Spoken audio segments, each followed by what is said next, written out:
Big news came out over the weekend. American striker Josh Sargent currently and for the past few years with Norwich City over in the English Championship did not play, and comes on the heels of when asked about it after the game, the coach said, Josh texted me. He's all up in his head about a potential transfer, and this comes from Fabrizio Romano leaking or reporting that Toronto FC of the Major League Soccer's bid $18 million for Josh Sargent. So there's a possibility of Josh Sargent coming to the MLS for the first time in his playing career for Toronto. Yeah, this has also been written up by The Athletic yesterday, Sebastian Stafford-Bloor, and I think Tom Bogert was involved, although this does not have the flavor of a Tom Bogert joint, because those of us paying attention to MLS know that, you know, Tommy B's usually got some detail. I don't know if there's something just he doesn't have yet that we're trying to figure out what's going on here. Suspiciously absent from his feed, yes.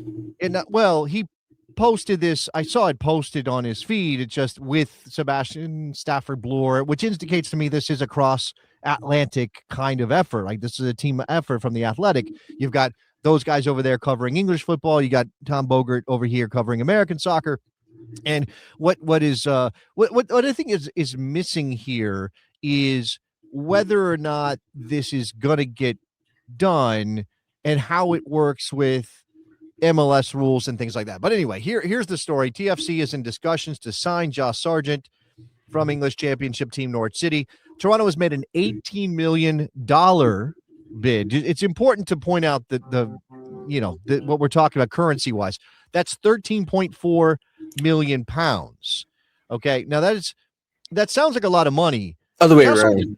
Josh Sargent's been worth more than this. In recent years, he's been worth more than 13.4 million pounds. Now, is he worth that much now? I'll let you decide. Maybe you've been closely watching Norwich City. I think things have gone a little dry for him recently. I mean, he was on a run last year where he was scoring every week. Things have gone a little dry for him recently, and Norwich City slid down the table in the English Championship. They are in the relegation zone. Ooh. Number 22 out of 24 on 24 points. Now, they could jump Portsmouth with their next game, which is Wrexham, actually, who is challenging for a promotion playoff spot. Norwich has been they were a yo-yo team for a while, coming back up and down in the Premier League. Josh Sargent was part of that. Obviously, he's not now.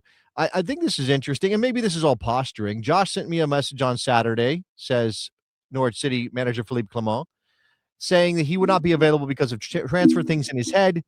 This is obviously not something we want, and it will have consequences. I mean, is that ominous for Josh? It is something we need to speak about inside the club, but the club has made it really clear to Josh and his agent that he will not be leaving during this transfer window. Can Josh Sargent force his way out and land in MLS? And maybe he can. So from the Norwich City side here, Rob, what we've got is we don't want him to go. We're not going to let him go. Okay. Yeah, we'll see if that's bluffing. Let's see if that's bluffing. Yeah, is that negotiation tactics, or do they need him? Sure. The other part of this is whether or not TFC, this is a good move for TFC, right? TFC has a history of dropping coin on players like this. This you could argue this is Josie Altidore redux on some level. Now, Josh Sargent's had a better time in England than Josie Altidore did, although Josie Altidore only played at Sunderland. That was only Premier League. He never played in the Championship. Josh Sargent, forget to stay at Hull. Never. He was at Hull. Josh Sargent, I think that was a loan at Hull, but Josh Sargent has always been just below the line, if you know what I mean. He's always been in this nebulous zone of, is he good or not? Now, it didn't happen for the U.S. men's national team, right? He couldn't score. Even when he was scoring at Norwich, he couldn't score for the U.S. men's national team. I think people have largely written him off as a figure for the U.S. men's national team. Now, maybe Josh hasn't written himself off, and maybe Josh still believes he has a chance of making a World Cup team in 2026, but I think his odds are fairly small. And I see some of our ultras in the chat talking about this because we're talking about the hierarchy of strikers for the U.S. men's national team. Now, I think the consensus largely is that Valorant Balogun is number one on that list. right? And then it becomes who's number 2, who's number 3, who's number 4. Ricardo Pepi scoring a bunch of goals, still doing his thing in Holland. We'll get to his injury in a second. Yeah. A potential move for Ricardo Pepi has been in the offing, and I do wonder how his injury affects that possibility, because Ricardo Pepi has been mooted as a target for Fulham, and I don't know that would necessarily be a January move, although it wouldn't hurt Fulham to have another option beyond Raul Jimenez who can score goals, because Muniz is hurt, and there's lots of anyway. That's a Fulham guy thing. I don't want to get into it, but Ricardo Pepi would be number 2. Then I see Patrick Ajamang is being mentioned. Obviously, he's having a decent run right now in the championship. Haji Wright, who has some versatility and play on the wing, is getting mentioned here. I mean, you could even argue that there could be an X factor, somebody else that pops up that gives a different profile than some of those players before you get to Josh Sargent. Yeah. So if you're Josh Sargent and you have the potential to get a move where somebody really wants you to go be the man, to maybe help TFC get back to the top in Major League Soccer. Toronto is a great place. It's expensive, but it's a great place to live. Like, I could understand why Josh Sargent would be considering this. I really can. Yeah, and he'd be front and center there because obviously Toronto is in the middle of a big rebuild, and it is interesting looking at Josh Sargent's record for Norwich. While despite being a little drier than previous years, he has 8 goals and 3 assists in 24 appearances already here in this season. And then he had gotten into the double digits of goals the previous 3 seasons, but he hasn't scored for the USA since pre-COVID. Consistently good. Yeah, it's been forever. He has been consistently scoring for Norwich, which is why he has some value, right? Which is why, again, maybe a year or two ago he's worth 20 million, and now he's not worth that anymore. But that's the question for Norwich, by the way, is whether or not they're willing to let him go. Now, of course, they are threatened by relegation. If Norwich was a mid-table championship team and Josh Sargent said, hey, I want to go to TFC, and they're offering 14 million pounds, then maybe Norwich says, sure, no problem. No problem. We'll take the money. That's going to help us get a player for next year when we make our promotion push. But Norwich is threatened by relegation. Can they afford to let Josh Sargent leave, who's been, again, consistently scoring for them over the last couple of years, when they're in this fight, when it's kind of doubtful they're going to be able to replace his productivity in this window with 3 weeks left, 2.5 weeks left in the transfer window? That I think is part of this too. That is part of this.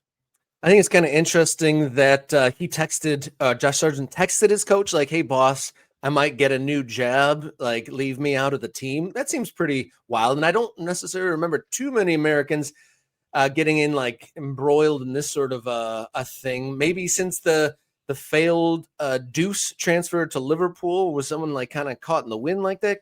I might be memory holding some things, but I can't necessarily remember an American transfer kind of getting swept up into a will he, won't he sort of a move, but an interesting move. And if it all pans out, he is currently Norwich's 2nd leading scorer on the season. So definitely still an important player. And back to kind of his career arc, I think like many players, unfortunately, the timing of his injuries has really set back his ascent. I feel like on a number of occasions he was reaching those heights that many people thought he was going to reach, and then was sidelined with injuries.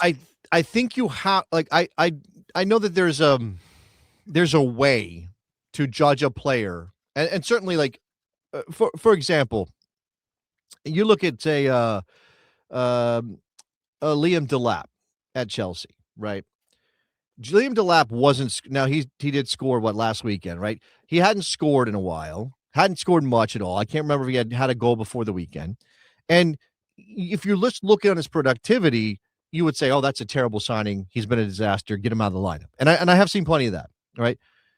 But you saw, even before he scored, there was plenty of argument that Liam Delap did a lot of things for that Chelsea team that were necessary and needed, and helped with the productivity and helped bring other players into the attack, and serving as a back to goal center forward in moments. And I wonder if Josh Sargent is again scoring in the championship, so we know he can score. But when it comes to the U.S. men's national team, he's never done it. He does a lot of things really well, but he doesn't do anything great. So that's always been the limit for him. So this feels, again, he's 25. Like, why not? Why not consider this? He's got a young family. I remember a couple years ago, he went on a big scoring drought. He wasn't playing really well. Turns out he had just had a kid. I'm like, that guy's not sleeping. That's why he's not playing. He's not sleeping. He's got a baby. Again, like, I'm just in this position where maybe it's because the stakes are lower because he doesn't figure in the national team picture in my mind. He could make this move and find a lifestyle and be happy and help build TFC. And I think he would score in MLS. I think this Josh Sargent has the potential to be a 15 to 20 goal scorer in Major League Soccer. I really have no doubt about that. Yeah, Tom and Philly thinking, honestly, this looks fine from his perspective. Definitely at his point of career. And I'm sure he's, had his feelers out to see if there's any Premier League teams or first division teams in Europe still looking for him. And apparently not if he is entertaining these sort of moves. Thank you also to Mr. Bob for the super thanks. Thank you so much for supporting the show. Couldn't do this without you guys. Thank you so much for your support. And then some other folks commenting on Ajamang. Him getting in the team would be an amazing story. And definitely he's within in the shop window for Pochettino's team in 2026. And I was asked at Pickup Soccer last week, who would be the surprise guy left off the list? And I thought it's pretty hard to gauge the World Cup roster at this point, but I think it's a safe-ish bet, if there is a safe bet, to say that Sargent might not make it. Yeah, but he wouldn't be a surprise. I think the guy that, if we're going to just branch off that for a second before we move on to the next story, the guy that could be left off the roster that would be a surprise for some people, even though there has been some evidence that he's not always top of mind for Mauricio Pochettino, is Weston McKennie. But we can leave that to the side.